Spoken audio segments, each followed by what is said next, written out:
The subject, the age-old question, how big is your dick? Now, I know... That's where we're going.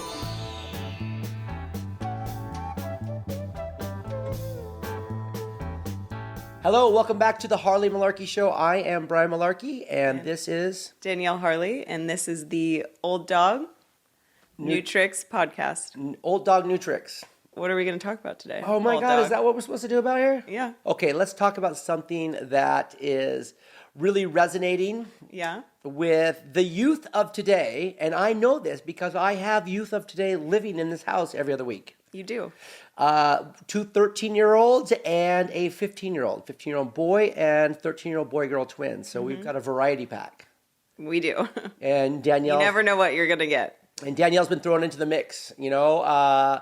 She's a young, sprightly little 33-year-old living with children half her age.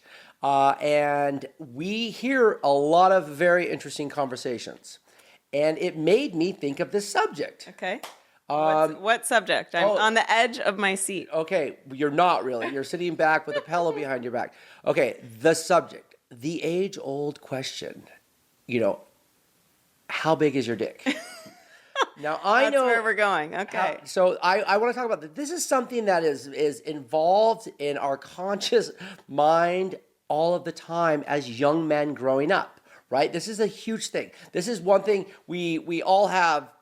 We all have a dick. You know, there's that book. Everybody poops. Yeah. Everybody's got a dick. But the biggest thing about the man ego is how big is the dick? How big is your dick? Like, hey, look over what I'm peeing. And everybody's got a metaphorical dick. There's small dick energy, big dick energy. Yes, yes. And so from the time that you start puberty and into that age, when you're talking to your friends on the playground, the boys are like, oh, yeah, you know, got a big dick, big dick, big dick. There's a lot of dick talk, right? And so...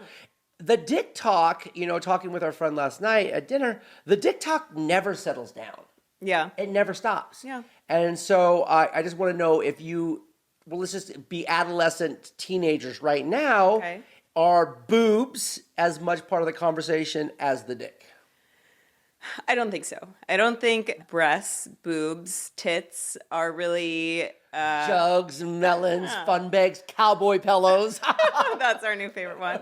I do think that they're tied to femininity and obviously in a way. And I think that women do get insecure about their breast size, but I don't think it's as universal as the dick size. The thing is, the dick's hidden. It really is. Yeah. It's down here. You got your pants on. The girls can't walk around going, oh, he's got a big dick, unless they've got a huge dick. And I've seen a few of those too. I mean, not like personally. Well, maybe that adds to the whole conversation because because if everybody's dick size was just showing, there wouldn't really be anything to talk about because you'd just be like, oh, Tom has a giant schlong. But the boobs, the boobies, the titties are always on display. They are. They are, unless you're wearing a big sweater. Yeah. But really, that's something that's really present in a woman coming of age, and it's constantly in our society and what's going on.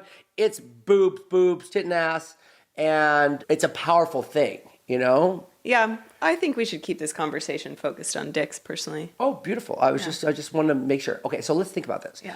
From the time the little baby is born, and based on your religious beliefs and stuff like that, the very first thing that happens to this little baby is like, oh, you want to have a home birth, and you want to bring your baby into this world, and then you chop the tip of their dick off, okay? That's a rude awakening. I don't think they're doing that in home births. All the kids get to keep all the foreskin? I think if you're going en natural with a home birth, you're not scalpeling off the foreskin. Ooh. It's not high on your list. Oh, I watched a movie the other day. They did it with one of those cigar cutters, you know what I'm saying? Listen, so it's a rude awakening for a young man coming into the world. Yeah, I mean, there's a lot of... A little slap on the ass and a little cut the dick And it's off. a hot debate. Like, is that cruel to take off part of your baby's sexual organ? Or is that, you know, the clean thing to do, which I think has been disproven that it is required for cleanliness.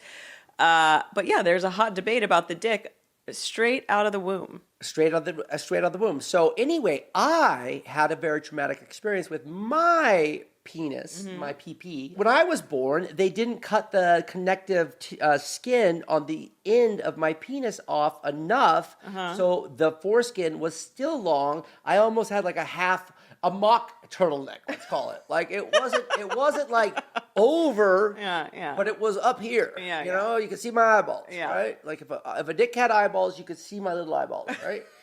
And so I was self-conscious because I knew soon in like 4th grade, I had to do PE. Yeah. And I knew in the olden days, right, when they still paddle kids in school, Yeah. that's how old I am. That's why I am the old dog and she is the new tricks.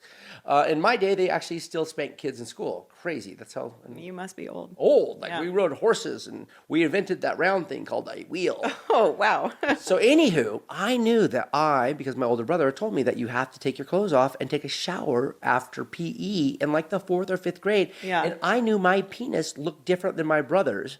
And I was scared. It was noticeable. Yes, I had a mock turtleneck on, you know what I'm saying? So I asked my mom to get my penis corrected. And I mean, that's a big decision for a 9-10-year-old. So that came from you. It wasn't like the doctor said, oh, there was an issue with this. I was uncomfortable with the way my skin was on my penis. Okay. It didn't look like my brother's, Yeah. right? And so they did it. And I remember they didn't knock me out. And I held my brother's hand and I screamed and they cut some stuff. And it was very traumatic, right? Yeah. Well, if that wasn't enough, as I got older, I had a very abusive stepmother who would see us all naked and literally would make fun of my penis size. And like, you've got a little tiny penis. You've Yeah. got a tiny penis. And she'd say, like your father. So she was rude on all fronts, right? And Malarkey men aren't typically known as the largest schlong holders in the, in the crew. But you know what's crazy? And this is what I'm getting at is Yeah. now I forgot about all of these horrible things I blocked out of my mind, Yeah. but I was always self-aware of penis because the penis, the way it works is it's small sometimes and it's big sometimes, grower, shower, whatever the words are on that one. And so it's just such a huge part of insecurity. And even at 50 years old, I have had learning opportunities through our sex and conversations. And, and I think that's why I'm not the best at receiving hand jobs, blow jobs, those sorts of things because of my childhood trauma based on my penis and not being proud of my penis. Interesting. I knew that you were not as great at receiving, although that has changed a bit. It certainly has. Yeah. But I didn't realize that was what it was connected to. So I think that's... No, I told you we cut the connection part off and now it's all fine. It's something that I could tell that you were insecure about. And I think that I have hopefully helped you become more secure about 100%. And that's why I bring this up. This Yeah. uncomfortable thing to talk about in this podcast is because I want people, and this is why I decided to talk about the subject, is I want people to know, believe in your God, your religion, your faith, your spirituality, or nothing at all, whatever it is, you were given this vessel, Yeah. these hands, this eyes, this heart, this penis, right? This is what you got. You should just love it, all right? It brings you joy. It relieves you of urine, and there's something great about that when you have a full bladder. Yeah. And it brings you pleasure in the sexual world. So regardless... And it creates new life. It creates life, Yeah. I'd like to take credit for creating life, but I think the men have the easier side of the whole Oh, thing. for sure. But it's an important ingredient. It's an important ingredient. So what I'm saying here is how can I instill penis pride? All right, penis pride, maybe T-shirts. Yeah. But we'll get to that. But my children, so I hear them talking to their friends like, "You got a little dick. You got no ball hair." I mean, that's where we're at right now, Yeah. right? And so, she said he had a small dick. I'm like, do not want to hear that. That means somebody saw the dick. All right, she saw the dick. All right, and so this is just such a subject that is so forefront right now. I wanted to think about it and just think about like how many stigmas are based on penis size. We always, and so often you hear women say, I like a big dick, I like a thick dick, I like a short dick. I have a friend, we might have referenced her in another episode, but she is very adamant about loving big dicks.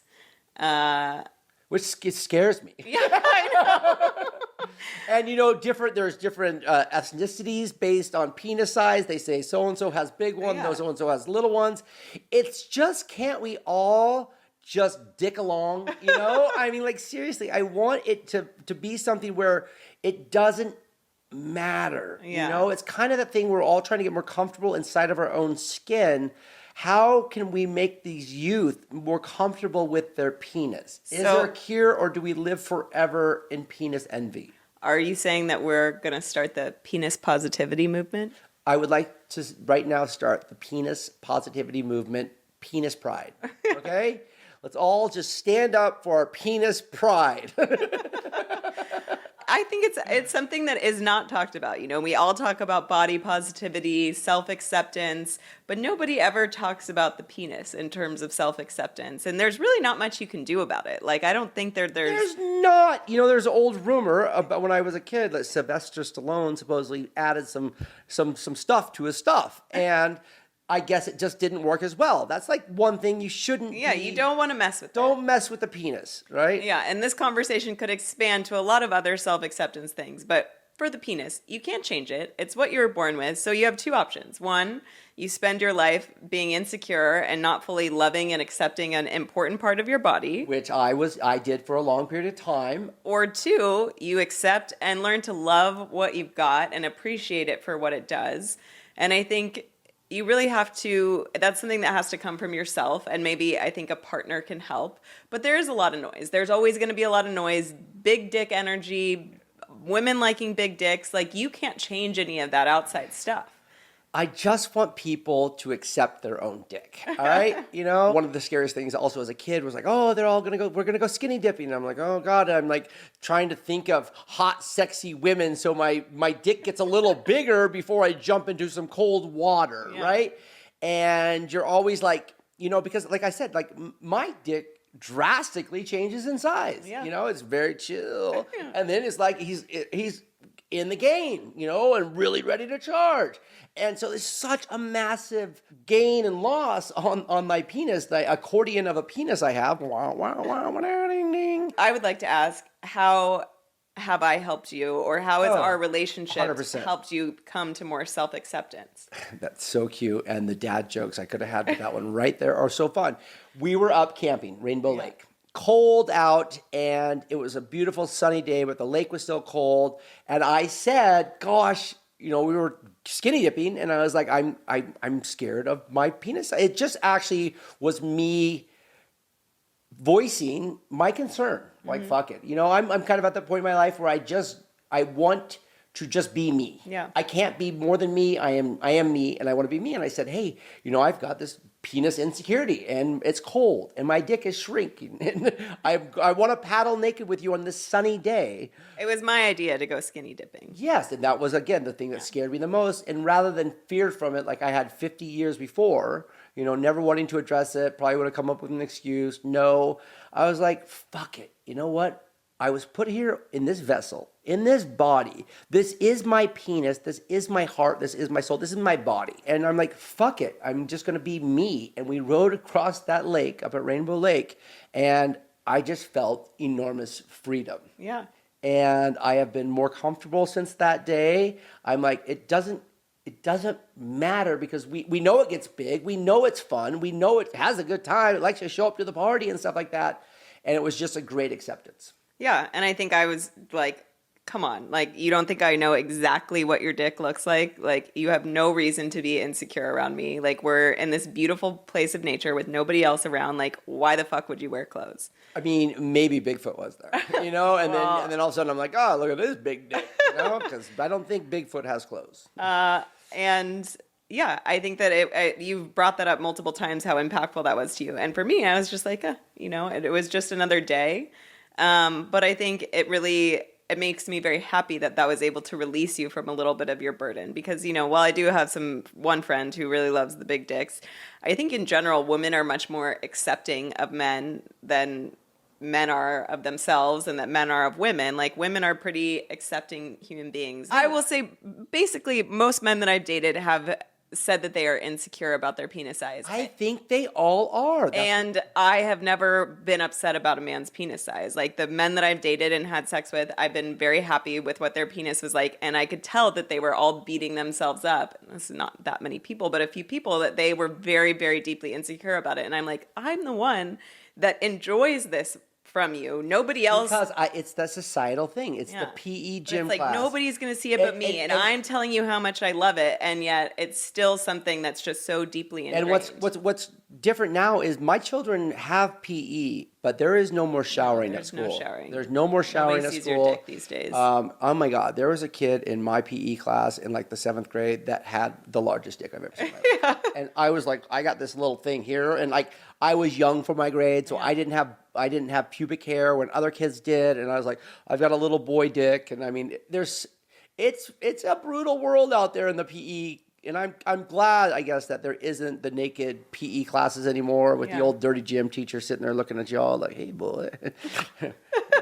Special school I went to. I think something that also is very important is, again, it's not so much the size of the dick for women that like to be pleasured more on the outside of the vagina. Yeah. Am I not wrong? Yeah.